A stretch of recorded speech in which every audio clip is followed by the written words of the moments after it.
Hello everybody, welcome back to my channel. स्वागत है आपका गुरुकुल लेगेसी में। तो आज टेंस की टेंशन गायब सीरीज़ का डे नंबर 2 है। अपनी लास्ट वीडियो में हमने जाना कि टेंस होता क्या है, टेंस के कितने रूप होते हैं, पास्ट, प्रेजेंट और फ्यूचर। इसके साथ ही हमने प्रेजेंट टेंस के सबसे पहले पार्ट प्रेजेंट सिंपल टेंस, जिसे हम प्रेजेंट इंडेफिनिट टेंस भी कहते हैं, उसके बारे में भी जाना। प्रेजेंट सिंपल टेंस में जब सब्जेक्ट सिंगुलर यानी एक वचन होता है, ये तो हम अपने लास्ट वीडियो में देख ही चुके हैं कि तब सेंटेंस स्ट्रक्चर क्या होगी और उसके क्या रूल होंगे। अगर आपने वो वीडियो नहीं देखी तो मैं उसका लिंक डिस्क्रिप्शन में दे दूँगी, आप ज़रूर देखिएगा। आज की इस वीडियो में हम प्रेजेंट सिंपल टेंस में अगर सब्जेक्ट प्लूरल हो यानी बहुवचन हो तो सेंटेंस स्ट्रक्चर क्या होगी और उसमें क्या ध्यान देने वाली बात है, ये डिस्कस करेंगे। तो लेट्स गेट स्टार्टेड। सेंटेंस में अगर सब्जेक्ट यानी कि सेंटेंस का हीरो प्लूरल है, प्लूरल माने बहुवचन यानी एक से ज़्यादा। अब हमेशा सेंटेंस में सब्जेक्ट सिंगुलर हो ये ज़रूरी नहीं, हम ज़्यादा लोगों के बारे में भी बात बताते हैं। तो अगर सेंटेंस में सब्जेक्ट प्लूरल है तो फिर वर्ब की सिर्फ फर्स्ट फॉर्म यूज़ होगी, only first form. Singular subject के जैसे हम उसमें एस या ई एस कुछ भी यूज़ नहीं करेंगे। तो प्लूरल सब्जेक्ट होने पे सेंटेंस का स्ट्रक्चर कुछ इस तरीके से होगा, सब्जेक्ट प्लस वर्ब की first form plus object.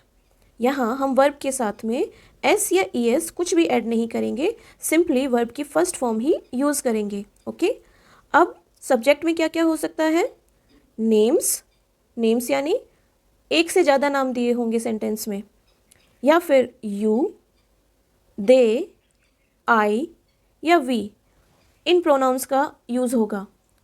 Subject की जगह names, you, they, I, we, इनमें से किसी भी एक का यूज़ होगा तो हम समझ जाएंगे कि सब्जेक्ट प्लूरल है और वहाँ हमें वर्ब की फर्स्ट फॉर्म यूज़ करनी है।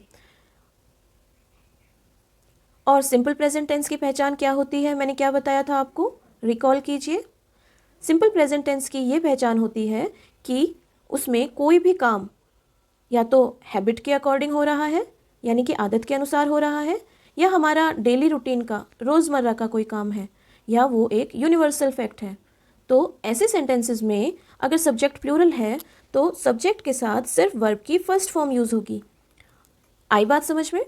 चलिए अब हम इस चीज़ को एग्जाम्पल्स के साथ और अच्छे तरीके से समझते हैं। हमारा पहला एग्जाम्पल है, राज और जतिन पार्क में खेलते हैं। यहाँ सब्जेक्ट क्या हुआ, राज और जतिन। ओके, खेलते हैं ये हमारा एक्शन वर्ड है, एक्शन वर्ड जिसे हम वर्ब भी कहते हैं। इससे पता चल रहा है कि सेंटेंस में सब्जेक्ट क्या काम कर रहा है। इसके अलावा पार्क में ये ऑब्जेक्ट हो गया। तो अब हम इसको इंग्लिश में कैसे ट्रांसलेट करेंगे, राज और जतिन, क्योंकि ये सब्जेक्ट है, प्लूरल है, दो नामों का इस्तेमाल हुआ है, तो राज एंड जतिन खेलने की इंग्लिश क्या हुई, प्ले। को हम एज इट इज़ लिख देंगे क्योंकि ये ऑलरेडी वर्ब की फर्स्ट फॉर्म है, इसमें हमें एस या ई एस कुछ भी ऐड नहीं करना क्योंकि हमारे सब्जेक्ट प्लूरल है। Raj and Jatin play in the park, in the park is object. तो सेंटेंस स्ट्रक्चर आपको समझ में आया। प्लूरल सब्जेक्ट होने पर सेंटेंस स्ट्रक्चर बहुत सिंपल है, सब्जेक्ट प्लस वर्ब की first form plus object. Raj and Jatin play in the park, easy है ना। चलिए थोड़ा सा और समझते हैं। हम सब स्कूल जाते हैं, जाते हैं, जाते हैं ना। हम सब स्कूल जाते हैं, इसमें सब्जेक्ट हुआ हम सब, प्लूरल, ठीक है। जाते हैं, जाना एक्शन वर्ड है तो ये हमारा वर्ब हुआ।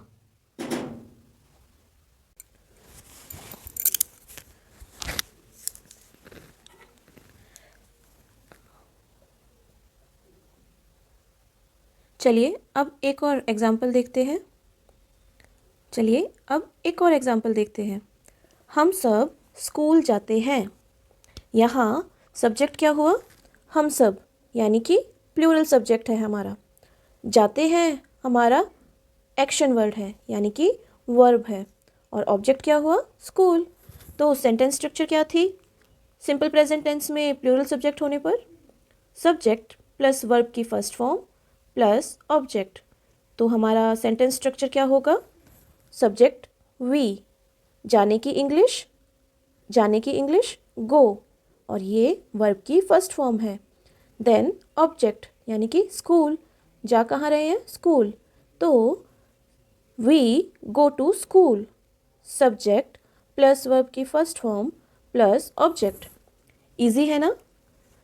जैसे हम मैथ्स में कुछ सिंपल से फार्मूले याद करके बड़े से बड़े मुश्किल सवाल को हल कर देते हैं, ऐसे ही इसी तरह इंग्लिश में भी हम कुछ छोटे से रूल्स को फॉलो करके, छोटी छोटी ट्रिक्स को ध्यान में रखकर इजीली टेंस समझ सकते हैं। मैं आपको हर चीज़ स्टेप बाय स्टेप सिखाऊंगी, आप बस मेरे साथ बने रहिए। एक और एग्जाम्पल लेते हैं हम। वे पतंग उड़ाते हैं। वे यानी कि हमारा सब्जेक्ट, उड़ाना ये हमारा एक्शन वर्ड है, वर्ब, और पतंग ऑब्जेक्ट है। इसे हम इंग्लिश में कैसे लिखेंगे? They fly kite. They plural subject होने की वजह से वर्ब की फर्स्ट फॉर्म हमने लिखी है फ्लाई, उसमें कोई भी एस या ई एस ऐड नहीं किया, और वे पतंग उड़ाते हैं, they fly kites. So easy. Sentence structure बहुत इजी है, सब्जेक्ट प्लस वर्ब की फर्स्ट फॉर्म प्लस ऑब्जेक्ट, यानी कि इस बार हम वर्ब की सिर्फ फर्स्ट फॉर्म यूज़ करेंगे, उसके साथ एस या ई एस कुछ भी ऐड नहीं करेंगे। तो आई होप कि सिंपल प्रेजेंट टेंस में सब्जेक्ट प्लूरल होने पर सेंटेंस स्ट्रक्चर क्या होगी, सिंगुलर सब्जेक्ट होने पर सेंटेंस स्ट्रक्चर क्या होगी, ये कॉन्सेप्ट आपका क्लियर हो चुका है। चलिए एक बार फिर से रिवाइज करते हैं। प्रेजेंट सिंपल या प्रेजेंट इनडेफिनिट टेंस में सब्जेक्ट सिंगुलर है या प्लूरल, ये पहचान करके सेंटेंस में हम वर्ब की फॉर्मेशन करते हैं। तो सिंगुलर सब्जेक्ट्स क्या क्या होते हैं? कोई भी नाउन यानी कि नाम, लेकिन एक ही नाम, क्योंकि सब्जेक्ट हमारा सिंगुलर है, सिंगल है, एक वचन में, ठीक है। या फिर प्रोनाउन, प्रोनाउन में क्या क्या यूज़ होगा? ही, शी या इट, ओके। अब प्लूरल सब्जेक्ट क्या होंगे? नाउन जिसमें दो या दो से ज़्यादा नाम आ सकते हैं, या फिर प्रोनाउन, प्रोनाउन में आई या दे या फिर यू या फिर we. I, they, we, you, ये प्लूरल प्रोनाउंस हैं, ओके। जब सेंटेंस में इनका इस्तेमाल होगा तो आप समझ जाएंगे कि सब्जेक्ट प्लूरल है, और अगर किसी एक नाम या ही, शी, इट का इस्तेमाल होगा तो आप समझ जाएंगे कि सेंटेंस में सब्जेक्ट सिंगुलर है, और सिंगुलर और प्लूरल सब्जेक्ट को ध्यान में रखते हुए हम वर्ब डिसाइड करेंगे। कैसे? वो ऐसे कि सिंगुलर सब्जेक्ट होने पर सेंटेंस स्ट्रक्चर ये होगी, सब्जेक्ट प्लस वर्ब की फर्स्ट फॉर्म, उसमें हमें एस या ई एस ऐड कर देना है, और ऑब्जेक्ट, ओके। प्लूरल सब्जेक्ट होने पर सेंटेंस स्ट्रक्चर होगी सब्जेक्ट प्लस वर्ब की फर्स्ट फॉर्म प्लस ऑब्जेक्ट। बहुत इजी कॉन्सेप्ट है। और सिंपल प्रेजेंट टेंस के सेंटेंस की पहचान मैं आपको बता ही चुकी हूँ कि ये सेंटेंसेस हैबिट, डेली रूटीन या यूनिवर्सल ट्रुथ को दिखाते हैं। इनमें कोई भी एक स्टेटमेंट दी जाती है। अगर आपको मेरे पढ़ाने का अंदाज पसंद आया तो प्लीज़ मेरे चैनल को सब्सक्राइब कीजिएगा, और इस वीडियो को अपना एक प्यारा सा लाइक ज़रूर